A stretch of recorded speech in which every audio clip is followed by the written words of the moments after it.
Hello दोस्तों, welcome back to money matters. इस channel पे सिर्फ उन्हीं स्टॉक्स पे मैं आपके सामने एनालिसिस लाता हूं जिन पे आपने क्वेश्चन किया हो। आपका भी कोई ऐसा क्वेश्चन हो, कमेंट बॉक्स में आप बता सकते हैं बिना किसी झिझक, बिना किसी संकोच के। थोड़ा टाइम बाद आपको उस पर भी वीडियो और एनालिसिस मिल जाएगी। फिलहाल आज हमारे पास जो क्वेश्चन आया है वो है पारस डिफेंस रिलेटेड कि इस स्टॉक में क्या किया जा सकता है, आज की डेट में क्या हो सकता है। तो इस पर एनालिसिस करते हैं। लेकिन मैं आपको बता दूं, यहां मैं जो भी बोल रहा हूं कि इस स्टॉक में ऐसा किया जा सकता है, वैसा किया जा सकता है, वो सिर्फ और सिर्फ मैं अपना पर्सनल व्यू शेयर कर रहा हूं। किसी टाइप से आपको बाय सेल होल्ड की रिकमेंडेशन नहीं है, सिर्फ मेरा पर्सनल व्यू मैं आपके साथ शेयर कर रहा हूं कि मुझे क्या लगता है। और चार्ट एनालिसिस जो हम कर रहे हैं वो सिर्फ एक केस स्टडी के लिए है कि अगर आज की डेट में किसी के पास हो तो उसको क्या किया जाना चाहिए और क्या ऑप्शंस है, नहीं है तो क्या किया जा सकता है, क्या ऑप्शंस है। ये सिर्फ केस स्टडी पर्पस के लिए है, किसी टाइप से इसको बाय सेल की रिकमेंडेशन ना माने। और यहां मैं जो भी बोल रहा हूं सिर्फ केस स्टडी, एजुकेशन और नॉलेज बढ़ाने के मकसद से बोल रहा हूं। इसे किसी अदर वे में लेना आपके लिए घातक हो सकता है। कोई भी काम करने से पहले अपने फाइनेंशियल एडवाइस से आप जरूर पूछ लें। अब बात करते हैं पारस डिफेंस की। यहां पर ध्यान से देखिए, स्टॉक यहां पर लिस्टिंग होती है और उसके बाद एक बहुत बड़ा इसमें रैली आती है। मुझे आज भी याद है, मुझे हर बार पूछा जाता था पारस पे आपका क्या व्यू है। इस वेव में मुझसे हर बार पूछा गया था, मैं कहता था अवॉइड अवॉइड अवॉइड, मेरा कोई व्यू नहीं है, नो व्यू। तो मुझे क्लियर मिलता था ये आंसर कि आपको पता ही नहीं है क्या किया जाना चाहिए। बिल्कुल हमें नहीं पता था क्या किया जाना चाहिए, लेकिन इसके क्वेश्चन ऐसे आते थे जैसे पारस डिफेंस नहीं, ये कोई पारस मणि हो गया हो। और अब देखिए उस पारस मणि की क्या हालत है। यहां पे आपको बढ़िया तरीके से माल चिपकाया गया है। किसने चिपकाया है वो भी मैं आपको दिखा दूंगा, किसने आपको माल चिपकाया है वो भी मैं आपको दिखा सकता हूं। बिल्कुल हम देख लेंगे उसको भी, किसने चिपकाया है वो भी आपको पता चल जाएगा। लेकिन कोई पारस मणि नहीं थी ये। आप लोग समझते नहीं हो कि चार्ट रीडिंग के बिना कुछ नहीं होता। और जब न्यूली लिस्टेड कंपनी है तो उसका क्या पता चलेगा, चार्ट ही रेडी नहीं है। अब चार्ट रेडी हुआ है तो अब कर सकते हैं कि इसमें क्या एनालिसिस होती है। लेकिन स्टॉक देखिए, 1250 का स्टॉक जब 450 का बॉटम बनाता है तो आप देख सकते हो कितनी बड़ी गिरावट हो जाती है। अगर परसेंटेज टर्म्स में लिया जाए तो 65% की अपने हाई से गिरावट हो गई है। अब ये तो आपने देख ली 65% गिरा है, लेकिन ये सोचिए 450 से वापस 1250 होने के लिए स्टॉक को लगभग 3 गुना होना पड़ता है। ये भी तो चीज सोचिए कि यहां से जो लेता है वो 3 गुना पैसा कमाता है, जो हाई पे लेते हैं वो नहीं कमाते हैं। जब पता ही है कि स्टॉक इतनी तेजी से बढ़ रहा है तो क्यों लेना। अब जिन्होंने लिया है वो क्या कर सकते हैं और कंपनी के फंडामेंटल्स कैसे हैं आज की डेट में, एनालिसिस करते हैं। चलते हैं सबसे पहले फंडामेंटल्स के ऊपर। तो अगर मैं फंडामेंटल देखूं तो बहुत छोटी सी कंपनी है, सिर्फ 2050 करोड़ का आसपास का मार्केट कैप है। स्टॉक का पी आज भी 55 के ऊपर है, काफी एक्सपेंसिव लगता है। आरओसी आरओई कोई खास ऐसा नहीं है कि पी को जस्टिफाई करे, नॉर्मल है। प्रोमोटर्स की होल्डिंग अच्छी मानी जाएगी, डेट फ्री कंपनी है, अच्छा साइन है। ईपीएस ठीक ठाक कहा जाएगा, प्रॉफिट की ग्रोथ ठीक ठाक कही जाएगी, मार्केट कैप टू सेल्स काफी ज्यादा माना जाएगा।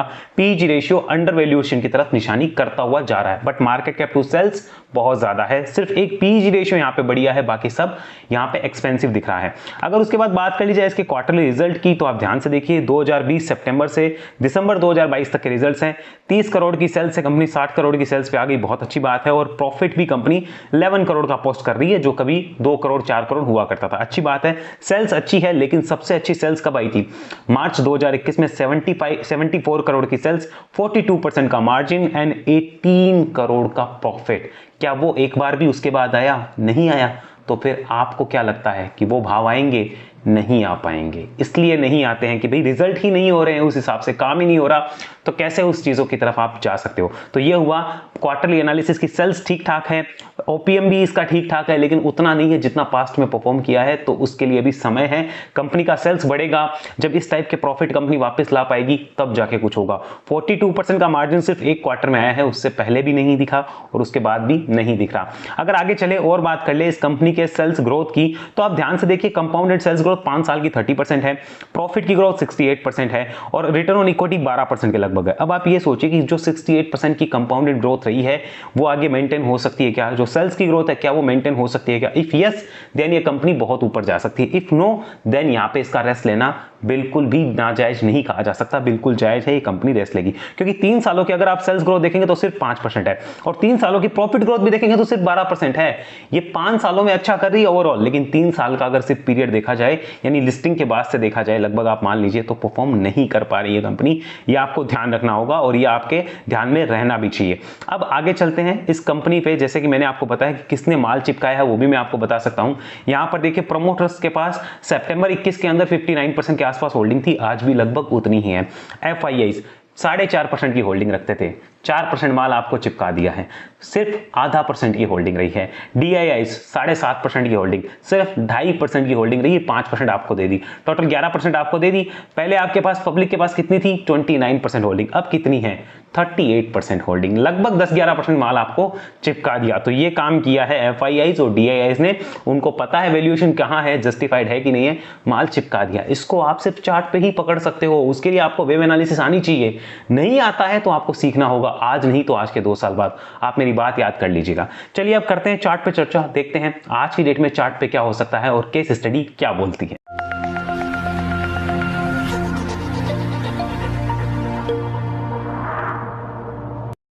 तो दोस्तों जैसा कि मैंने आपको दिखाया कि यहाँ पे 65% की गिरावट हो चुकी है। चलिए इसे मिटाते हैं। यहाँ पर अब देखिए मैं आपके सामने कुछ लगाना चाहता हूँ ट्रेंड के हिसाब से। यहाँ पे देखिए जब तक ट्रेंड बुलिश होता है तब तक स्टॉक में होल्ड बनता है, लेकिन ये न्यूली लिस्टेड कंपनीज में किसी को कुछ नहीं पता होता क्या हो सकता है, बिकॉज चार्ट भी रेडी नहीं होता है। बट एक चीज कंफर्म थी कि यहाँ पर स्टॉक का अभी का जो ट्रेंड है वो देखा जाए तो काफी नेगेटिव है, जिसमें कुछ पॉजिटिव सुधार होने की उम्मीद फिलहाल जग रही है। इसको मैं डेली चार्ट पे कंफर्म करना चाहूंगा कि डेली चार्ट पे क्या हो सकता है और उस पर हम क्या कर सकते हैं। चलिए डेली चार्ट पे कन्वर्ट और यहां पे मैं 200 EMA भी आपके सामने लगा देता हूं बीच में। इसमें मैंने भी एक ट्रेड लिया था 200 EMA के ऊपर, मैंने यहां ट्रेड लिया जिसका प्रॉफिट हमने ऊपर की तरफ बुक किया था, मेरा पर्सनल ट्रेड था। फिलहाल देखिए इसमें अभी 541 के आसपास चल रहा है। फ्राइडे को ये वीडियो बन रहा है और आपको मिल जाएगा। 541 के आसपास चल रहा है स्टॉक का। जो अभी 200 EMA है वो किस प्राइस के आसपास आ रहा है? वो लगभग आ रहा है 578 580 के आसपास। ये वहां पर इसका 200 EMA है। इस स्टॉक में देखिए नीचे में एक बड़े रेजिस्टेंस का ब्रेकआउट आज फ्राइडे के सेशन में होने जा रहा है, जो कि एक अच्छा साइन है, पॉजिटिव साइन है इस कंपनी के लिए। इसने जिस प्राइस पे इसकी लिस्टिंग हुई थी उसके नीचे के लेवल्स भी एक बार अगर आप देखेंगे तो उसको एक बार टच करके आया है या लगभग उसी प्राइस के आसपास संभला है और फिर ऊपर की तरफ जा रहा है। यानी आज की डेट के हिसाब से अगर मैं जानूं कि जो लोग 200 EMA के हिसाब से ट्रेड करते हैं उनके लिए एक अपॉर्चुनिटी हो सकती है, जो 200 EMA के हिसाब से ट्रेड करते हैं उनके लिए एक अपॉर्चुनिटी हो सकती है कि यहां पर 200 EMA के ऊपर लेते हैं, 200 EMA के साथ राइड करते हैं और जैसे ही 200 EMA के नीचे आए बेच के निकल जाते हैं या अपना 20-30% का प्रॉफिट लेके भी निकल सकते हैं। तो उनके लिए अपॉर्चुनिटी हो सकती है 200 EMA के ऊपर, और फिलहाल वेट एंड वॉच की सिचुएशन बनती हुई नजर आती है। अब दूसरी चीज आती है कि सर ट्रेंड रिवर्सल कब होगा? चार्ट के हिसाब से ट्रेंड रिवर्स का इंडिकेशन कब है?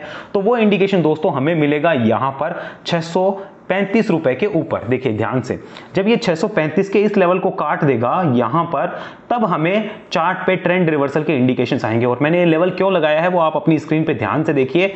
इस लेवल के ऊपर ही ट्रेंड रिवर्स होने के इंडिकेशंस हमें कंटिन्यूअसली मिलेंगे, लेकिन 200 EMA के ऊपर एक हल्की राहत मिल जाएगी अगर आता है उसके बाद में और कोई काम करता है अपने रिस्क के हिसाब से तो कर सकता है। 200 EMA के नीचे आए तो बेच दे, ऊपर रहे तब तक राइड करे as per the risk taking capacity, तो ये किया जा सकता है। बाकी ओवरऑल ट्रेंड चेंज होने में अभी समय है, 100 रुपए दूर है, यानी 20% की अपसाइड हो रहा है तब जाके ट्रेंड चेंज होता है। 634 635 के ऊपर फिलहाल ट्रेंड चेंज नहीं है।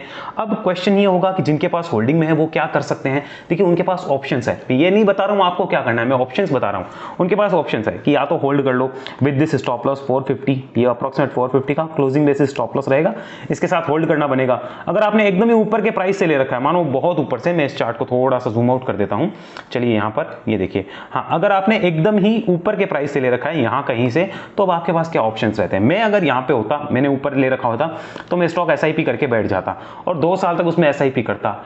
एक मूव 2 साल में ऐसा आता ही है जो मेरी कॉस्ट के ऊपर भी जाता है, जहां पे चार्ट पॉजिटिव होते हैं, तो मुझे उसका वेट करना होता, मैं SIP करके बैठ जाता, इस प्राइस पे किया जा सकता था। तीसरा क्वेश्चन फ्रेश बाय वालों के लिए क्या हो सकता है। देखिए पहली बात तो आपका फाइनेंशियल एडवाइस से कंसल्ट करिए। दूसरी चीज फ्रेश बाय वालों के लिए एक अपॉर्चुनिटी यहां पर हो सकती है फिलहाल की डेट में भी, अगर जिसने ले रखा है आज के आसपास तो उसके लिए तो फ्रेश बाय के लिए अभी 500 के आसपास SL बन जाता है, 500 के अप्रोक्सीमेट SL बन जाता है। और जो नहीं ले रखे हैं उनके लिए तो 200 EMA वाली कंसेप्ट बढ़िया रहती है, ऐसा मेरा मानना है। बाकी जो आपको उचित लगे आप कर सकते हो। तो यानी इस पे एक चीज हमें पता चल गई कि फिलहाल ट्रेंड चेंज होने के इंडिकेशंस आ सकते हैं, अभी आए नहीं हैं। 635 के ऊपर ही ट्रेंड चेंज होगा, तो उसके हिसाब से अगर आपके पास होल्डिंग में है तो आप अपनी प्लानिंग रखिए कि आपको स्टॉक SIP करनी है या नहीं करनी है, या फिर होल्ड करके बैठना है। कंसल्ट करिए फाइनेंशियल एडवाइजर से कि चार्ट तो ये बोल रहा है, अब मुझे क्या करना चाहिए, वो आपको अच्छे से गाइड कर पाएंगे। और अगर आपने फ्रेश इन्वेस्टमेंट अभी करना है इसमें, तो भी आप इस चार्ट को अपने रेफरेंस के तौर पे काम लीजिए और देखिए कि चार्ट क्या बोल रहा है। फिलहाल मैं इस कंपनी से एकदम दूर हूं। मेरा फिलहाल इस कंपनी में कोई इंटरेस्ट भी नहीं है और ना मैं इस कंपनी में अभी कोई निकट भविष्य में इन्वेस्टमेंट या ट्रेडिंग करने वाला हूं, ऐसा मुझे कुछ नहीं लग रहा है। हाँ, 200 EMA के ऊपर आता है तो मैं सोच सकता हूं। अगर आप ऐसी एनालिसिस समझ गए हैं तो इस वीडियो को लाइक कर दीजिए और सीखना चाहते हैं तो वेब एनालिसिस में आइए। दोस्तों, आपको चार्ट एनालिसिस सीखनी ही पड़ेगी, नहीं सीखते तो आप गए काम से, आपका प्रॉफिट नहीं बनेगा। चार्ट एनालिसिस सीखने के बाद एटलीस्ट लॉस भी कम हो जाएंगे और प्रॉफिट भी आने लगता है, इतना मुझे पता है। तो वेब एनालिसिस ज्वाइन करना चाहते हैं तो ज्वाइन कर लीजिए। डिस्क्रिप्शन में डिटेल है, हमारे कॉन्टैक्ट नंबर है, कॉन्टैक्ट आप कर सकते हैं। और हमारे ग्रुप से जुड़ने के लिए व्हाट्सएप ग्रुप जहां हम डिस्कशन करते हैं एजुकेशन पर्पस के लिए, वहां पे आने के लिए आप ज़ेरोधा एंजल स्टॉक्स में अकाउंट खुला सकते हैं। डिस्क्रिप्शन में दोस्तों उसका भी लिंक आपको मिल जाएगा। मिलते हैं आपसे अगले वीडियो में, तब तक के लिए आपका बहुत बहुत धन्यवाद।